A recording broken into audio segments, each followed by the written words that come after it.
under the dim blue light of the Ether Cosmetics basement at 2 a.m. in foggy Seattle. A cruel trap waited. Brooke Harrington, a beautiful CEO, was hiding in her SUV when she met Damian Wright, a black single dad restoring classic cars. Brooke only wanted a safe night to keep her dignity, but Damian wanted to help, while protecting his daughter Ruby from harsh bias.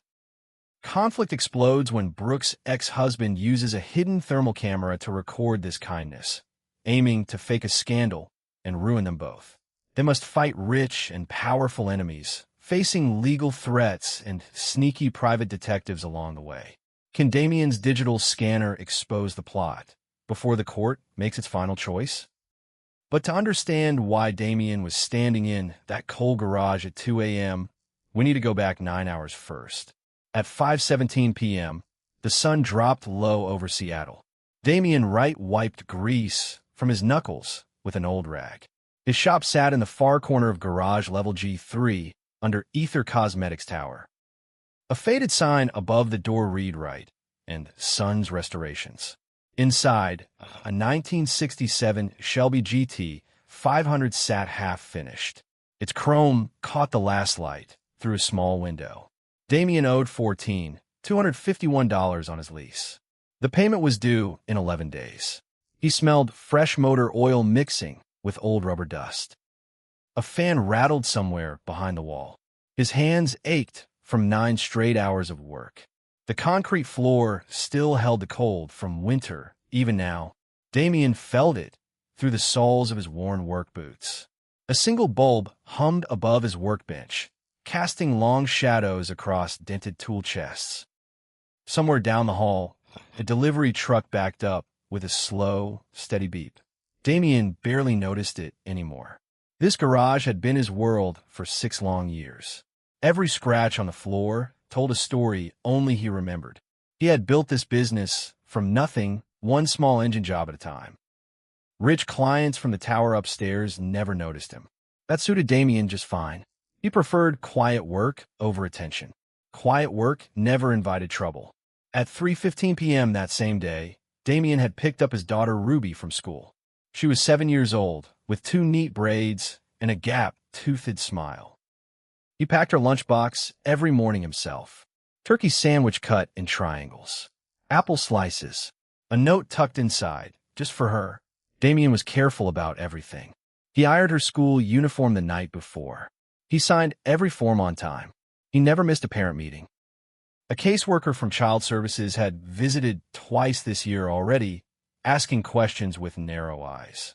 Damian knew what people assumed about a black father raising a daughter alone. He gave them no reason to doubt him. Not one.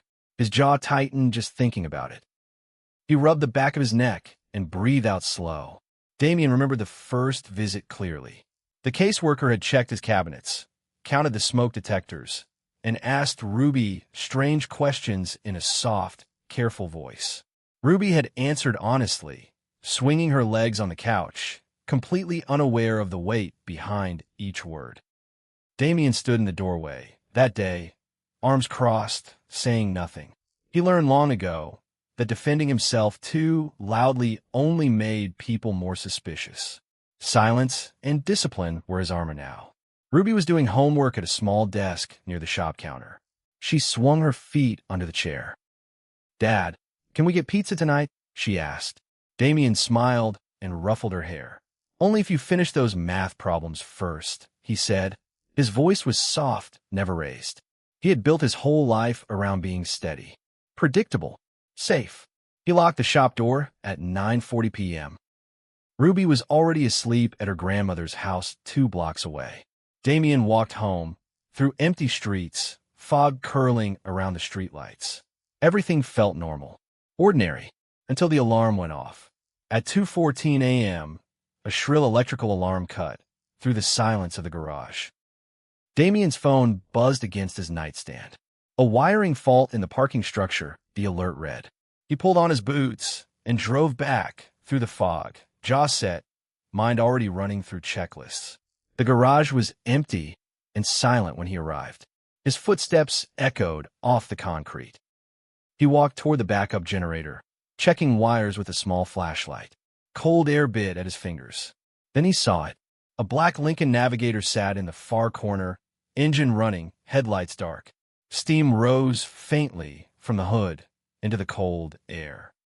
Damien stepped closer, cautious.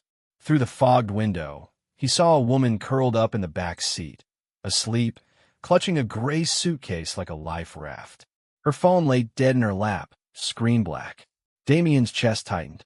He had two choices: walk away and protect himself, or knock and risk everything he had built. He knocked twice, softly, on the cold glass. The woman jolted awake, eyes wide with fear. She stared at Damien through the window, hand frozen near the door lock. Neither of them moved for 3 long seconds. Damien raised both hands slowly, showing he meant no harm. "Ma'am, are you okay?" he asked, voice low and steady. She cracked the window an inch. Her name was Brooke Harrington. Damien recognized her instantly. Her photo hung in the tower lobby upstairs. CEO of Ether Cosmetics. A woman worth millions, sitting alone in a freezing garage at 2 a.m. Her mascara had smeared slightly under both eyes. Her expensive coat looked wrinkled, slept in for hours. This was not the polished woman from the lobby photo. This was someone stripped down to something raw and afraid. Brooke's voice shook. "I just need somewhere quiet. Just for tonight." Her eyes darted toward the parking exit, checking, always checking. Damien understood that look. He had seen it in his own mirror more times than he liked to admit. He thought of Ruby sleeping safely 2 blocks away. He thought of the caseworker's narrow eyes. Helping this woman could bring trouble he did not need. But he could not leave her shivering in a dead car either. "There's a back room in my shop," Damien said. "Small but warm. You can stay till morning." Brooke hesitated, gripping her suitcase tighter. Then she nodded just once. Damien led her, through a side door, into a small room above the shop floor. A cot, a lamp, a space heater humming quietly. "Door locks from the inside," he told her. "Nobody bothers you here. Nobody knows you're here either." Brooke's shoulders dropped an inch, the first sign of rest all night. She didn't know it yet, but someone already did know exactly where she was. Morning came fast. At 6:30 a.m., Damien unlocked the shop and stepped outside for fresh air. A black Cadillac Escalade sat parked across the street, engine idling. 2 men inside held long camera lenses pointed straight at his garage window. Damien's pulse jumped. He ducked back inside immediately. Every instinct he had built over years of caution screamed at him. "Danger." He climbed the stairs 2 at a time and woke Brooke gently. "You need to go," he said, voice tight. "Now. I have a daughter here. I can't risk her safety." Brooke's face crumpled. Tears spilled down her cheeks before she could stop them. "Please," she whispered, voice cracking. "My ex-husband froze every bank account I have. Yesterday at 5 p.m. He changed the locks on our house, too. I have nowhere else to go." Her hands trembled as she spoke, knuckles pale around the suitcase handle. Damien stood frozen in the doorway, torn between 2 fears. Protecting Ruby, or turning away a woman with nowhere left to run. He exhaled slowly and made a choice that would change everything. 24 more hours, he said quietly. "Then we figure something else out." Brooke nodded, wiping her face with a shaking hand. Neither of them spoke of the men with cameras outside. Later that morning, Damien drove to see Frank Miller, his old mentor. Frank was 70 years old, with thick glasses and oil-stained hands that never fully cleaned. He had taught Damien everything about engines, wiring, and reading people who underestimated him. Frank listened to the whole story, without interrupting once. His workshop smelled of solder smoke and old coffee. Tools hung neatly on pegboards along every wall, each one in its own painted outline. Frank had known Damien since he was 19 years old, fresh out of trade school, with rough hands and a hungry mind. He had taught him patience first, then wiring, then engines. He had also watched Damien face the same tired suspicion, year after year, from people who judged him before they knew him. People will always try to write your story for you, Frank said, voice low and steady. Your job is to keep the real one close and ready to show. He walked to a metal cabinet and pulled out a strange black device with a small antenna. This scans radio frequencies, Frank said. Finds hidden signals within 50 meters. Built it myself years ago. He pressed it into Damien's palm. When people try to hide things in the dark, you shine a light on it. Damien gripped the device tight, feeling its rough plastic casing warm against his palm. He thanked Frank and drove back to the shop, device sitting heavy on the passenger seat. Something told him he would need it soon. That afternoon, Damien set Brooke up in the small loft above the garage. He gave her an old backup phone with no location tracking, no camera, nothing traceable. Use only this, he told her, for 48 hours. Then we find you somewhere safer. At 11:30 a.m., a mail carrier arrived at the shop with an urgent envelope. Damien signed for it, hand steady despite the knot forming in his stomach. He opened it standing at the counter. His ex-wife, Elena Vance, had filed an emergency custody petition. She claimed Damien was harboring a criminal and creating an unsafe home for Ruby. The words blurred slightly as his eyes moved across the page. His hands went cold. His throat tightened like a fist had closed around it. This was no longer just about helping a stranger. Someone wanted to take his daughter away completely. He sat down hard on a metal stool, paper still gripped in his hand. Ruby's laughter echoed faintly from the back room, where she was drawing pictures at the small desk. He had built his entire life around protecting her. Now that life felt like it was cracking apart at the seams. Damien read the petition twice more, his eyes moving slower each time. The words accused him of things he had never done. Words meant to sound official, but built on nothing but fear and spite. He remembered Elena leaving 3 years ago, suitcase in hand, barely looking back at Ruby's crib. Now, suddenly, she wanted full custody again. Something about the timing felt wrong. Someone had clearly pushed her toward this filing. Brooke found him there minutes later, staring at the letter. "What's wrong?" she asked softly. Damien looked up at her, jaw tight. "My ex-wife is trying to take my daughter. Because of this. Because of you being here." Brooke's face went pale as paper. "I'm so sorry," she whispered. "I never meant to bring this into your life." Damien shook his head slowly. "It's already here. Question is what we do next." He realized then that walking away was no longer an option for either of them. At 2 p.m., a city fire inspector arrived, without warning, clipboard in hand. He said he needed to check fire safety compliance in the garage. Damien's mind raced. Brooke could not be seen here, not now, not by anyone official. He guided the inspector toward the far side of the shop, keeping him talking about wiring codes and extinguisher placement. Meanwhile, he quietly signaled Brooke to slip into a hidden cargo compartment beneath an old postal delivery truck he was restoring. She curled into the dark space, breath shallow, heart pounding against her ribs. The inspector walked within 3 feet of the truck, tapping his clipboard against his leg. He never looked twice. After 20 long minutes, the inspector left, satisfied with what he saw. Damien exhaled hard, hands braced against the truck's cold metal frame. He knocked twice on the truck's side panel, their quiet signal that it was safe. Brooke climbed out slowly, dust on her sleeves, hands shaking just slightly. "That was too close," she whispered. Damien nodded, wiping sweat from his forehead despite the cold garage air. Neither of them said much else. They both understood now how carefully someone was watching every move they made. That evening, something unexpected bloomed between Brooke and Ruby. Brooke sat beside the little girl, helping her work through a tricky math problem. She explained fractions using slices of an imaginary pizza, and Ruby giggled at every silly example. Damien watched from the doorway, arms crossed, something unfamiliar loosening in his chest. Brooke was gentle with Ruby in a way that surprised him. Grateful, even for a small piece of normal family life. "You're really good at this," Ruby said, tapping her pencil against the paper. Brooke smiled a little sadly. I don't get to do this kind of thing very often, she admitted.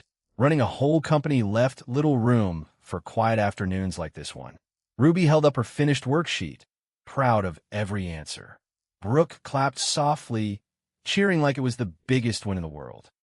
For a few minutes, none of them thought about lawyers, cameras, or courtrooms at all. But outside their small bubble of safety, danger kept moving closer. Across town, Richard Caldwell sat in his private office, phone pressed to his ear. He spoke with Garrick Thorne, a board member at Ether Cosmetics, who wanted Brooke gone from her seat forever. Together, they planned a media story. Brooke Harrington, missing due to a mental health crisis, the headline would read. A vote to remove her was set for Friday morning. Richard smiled coldly as he ended the call. He believed he had already won. He leaned back in his leather chair, admiring the city lights through his office window. Richard had approved the hidden camera installation himself, signing the paperwork, without reading a single line. His assistant had called it a routine security upgrade. Richard barely glanced up from his phone that day. He never imagined a mechanic in a basement garage could unravel a plan built by lawyers and private investigators. Confidence like his rarely questioned itself. That confidence was about to cost him everything. Neither man realized what mistake they were about to make. The next day, Damien noticed something strange.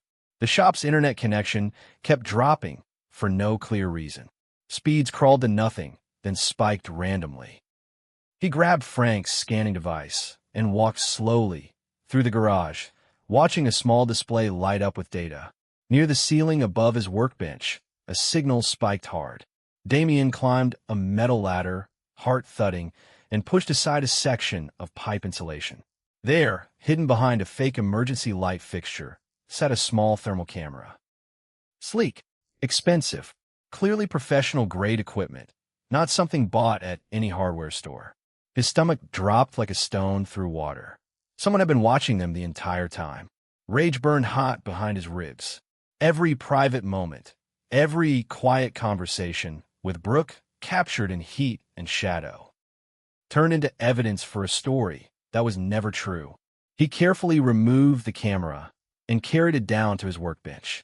His hands were steady, but his mind burned with questions. Who installed this? And why? Damien connected the camera storage chip to his laptop, working late into the night. Ruby was asleep upstairs. Brooke sat beside him, watching the screen with wide, frightened eyes. Video files loaded slowly, each one showing grainy heat images of the garage. Someone had edited the footage, cutting clips together to make ordinary moments look intimate and raw. Damien's jaw locked tight as he watched the lies take shape frame by frame. He scrolled through folder after folder, each one time stamped and carefully organized. Whoever built this had planned every detail with cold precision. A clip of Brooke laughing, with Ruby had been cut short, then spliced beside a blurry night shot near the loft stairs. Together, they told a story that never actually happened. Damien felt his pulse pound behind his eyes. This was not carelessness. This was a weapon built piece by piece to destroy two innocent people. His phone rang at 11 p.m. His lawyer's voice sounded tense. The custody hearing had been moved, now scheduled for 9 a.m. Friday, pushed earlier by unknown legal pressure. 1 hour before Brooke's board meeting across town, Damien set the phone down slowly, hands trembling just slightly. Everything was closing in at once. This was the darkest hour either of them had faced. Damien risked losing Ruby forever to a woman who barely knew their daughter anymore. Brooke risked losing the company she had spent 10 years building with her own two hands.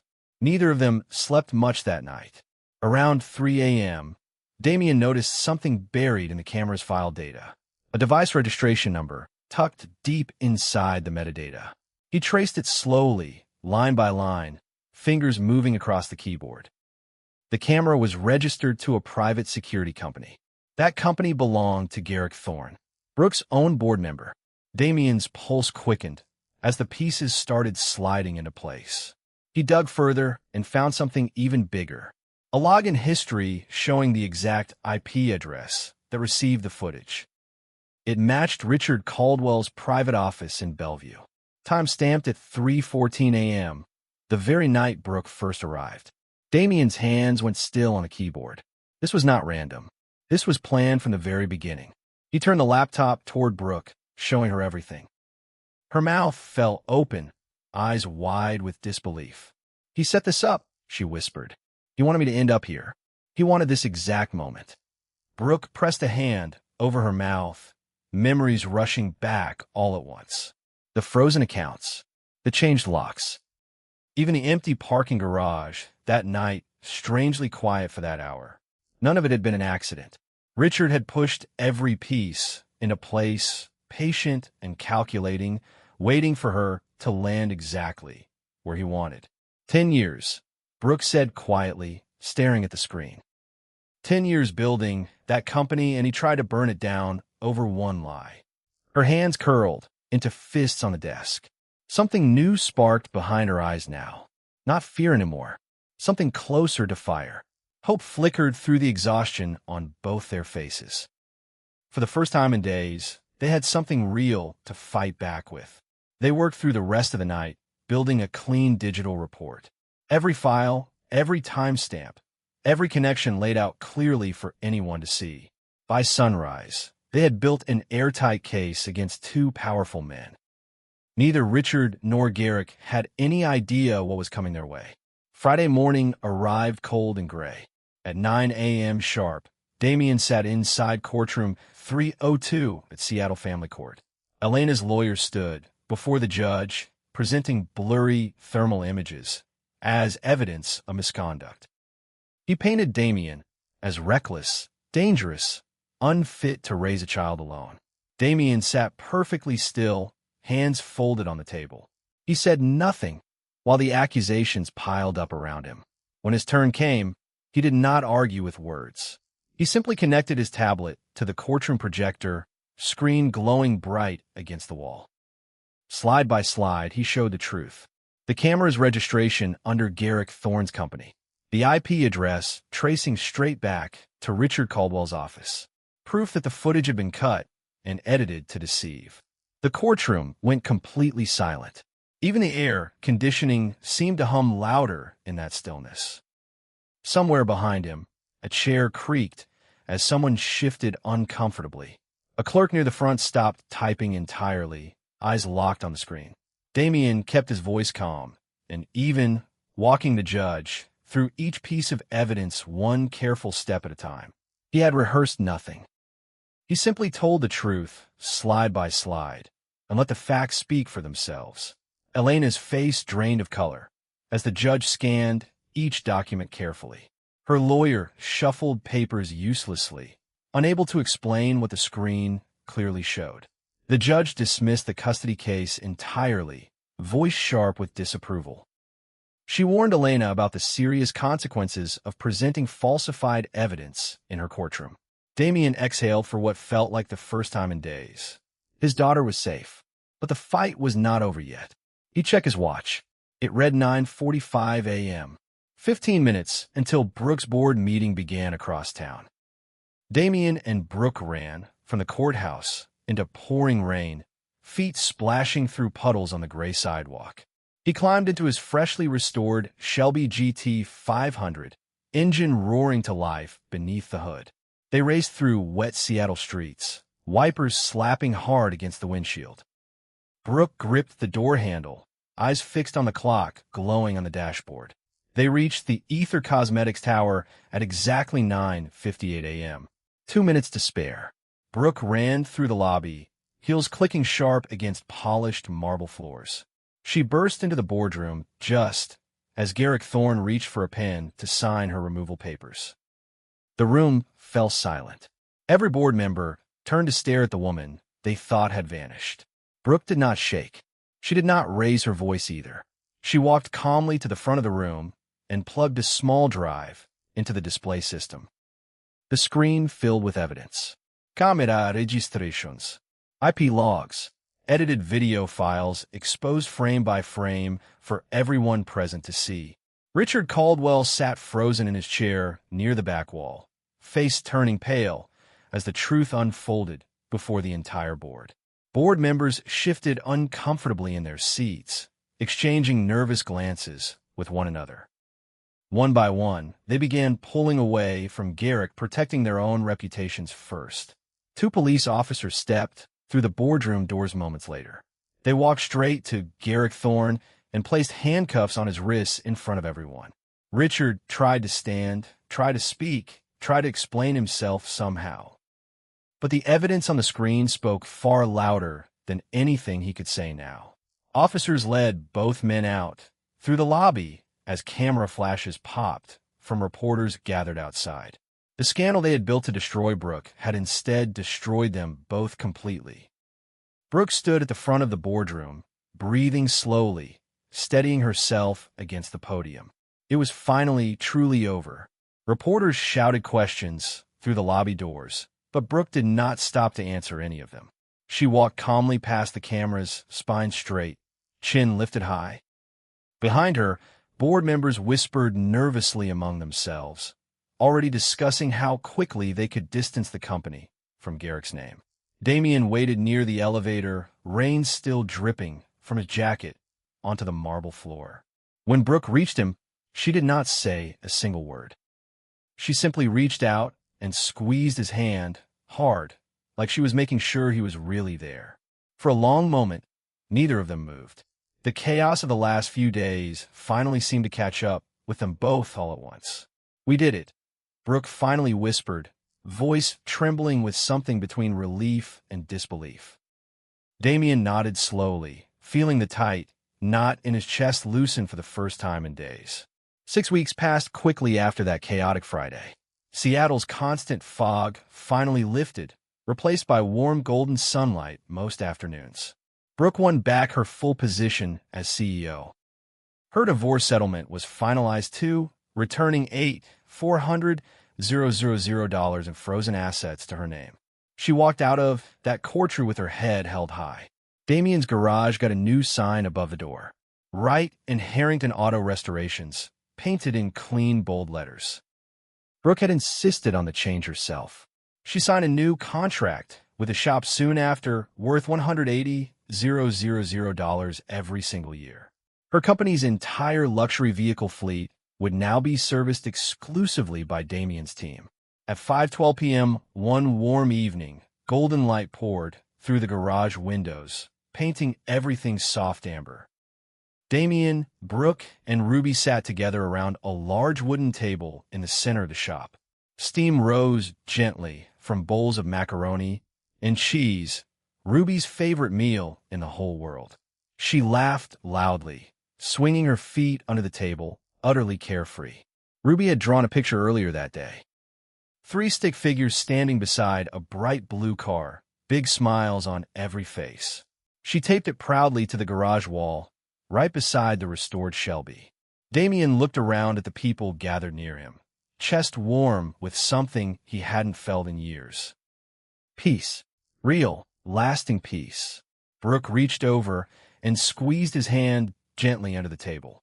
Neither of them said much. They didn't need to. Outside, the fog had finally lifted from Seattle for good.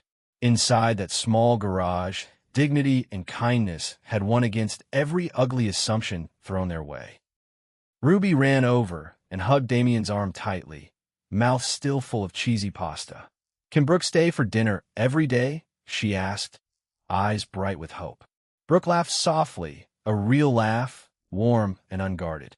"I'd like that very much," she said, glancing at Damien for permission. Damien smiled, the kind of smile that reached all the way to his tired eyes.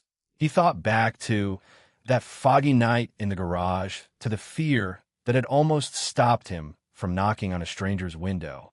One small choice, made in the dark, had changed everything for all 3 of them. Sometimes the quietest man in the room turns out to hold the loudest kind of courage. And sometimes the bravest thing anyone can do is simply choose to help.